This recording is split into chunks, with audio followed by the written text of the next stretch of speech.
बिस्मिल्लाहिर्रहमानिर्रहीम। अस्सलाम वालेकुम क्लास 9th।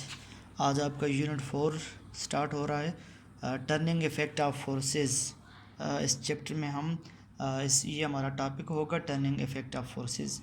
इस टॉपिक का क्या मतलब है टर्निंग इफ़ेक्ट ऑफ फोर्सेस? देखें, डेली लाइफ में हमारे पास दो बड़ी मोशन हैं, एक लीनियर मोशन और दूसरी एंगुलर मोशन। जो हम चलते हैं इस तरह, ये सारी लीनियर मोशन है, हमारी गाड़ियाँ सब कुछ।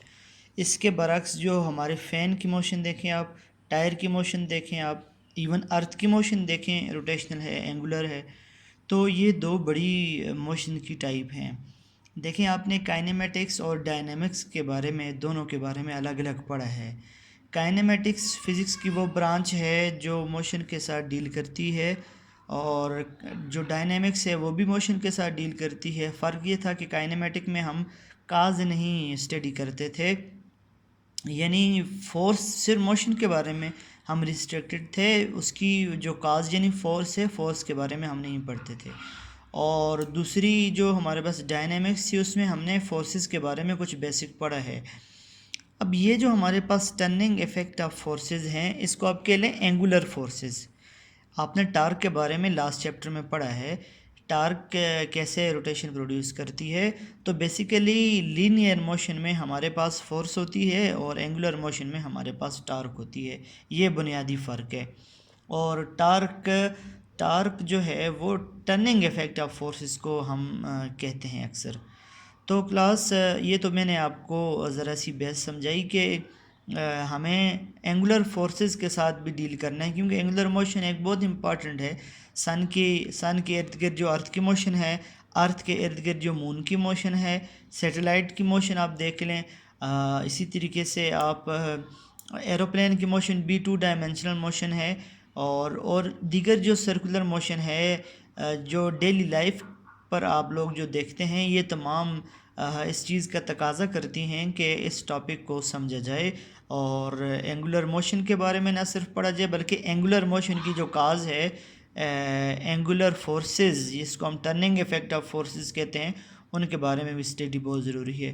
तो फोर्स डायग्राम अब क्या है? फर्स्ट टॉपिक हमारा बाकायदा जो है वो फोर्स डायग्राम है। फोर्स क्लास है, फोर्स एक वेक्टर क्वांटिटी है। Force is a vector. Force is a vector. Force एक वेक्टर क्वांटिटी है। जब फोर्स एक वेक्टर क्वांटिटी है तो इट्स मीन के फोर्स जब एक वेक्टर क्वांटिटी, इट्स मीन के इसको हमने प्रॉपर डायरेक्शन देनी है। जब प्रॉपर डायरेक्शन हमने देनी है तो वो हम किसी एरो से डिनोट करेंगे, एरो से हम उस डायरेक्शन को रिप्रेजेंट करेंगे। तो एक आपने वेक्टर्स में देखें, स्केलर वेक्टर में जो वेक्टर्स है उसको एरो से रिप्रेजेंट किया जाता है। ये इसकी टेल और ये head pointed toward the direction in which an object is moving.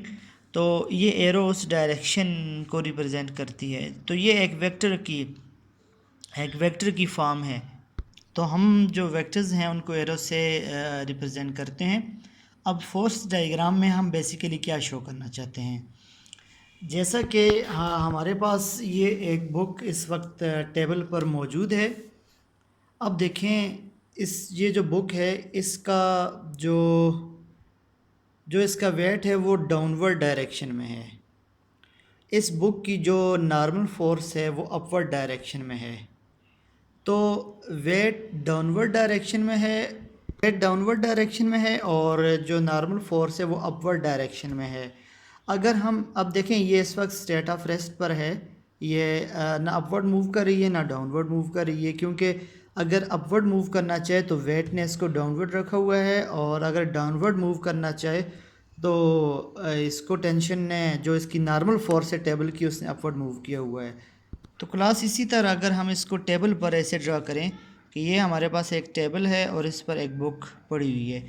इस बुक की जो नॉर्मल फोर्स है उसकी एरो ये है, नॉर्मल फोर्स, और जो इसका वेट है उसकी डायरेक्शन डाउनवर्ड है।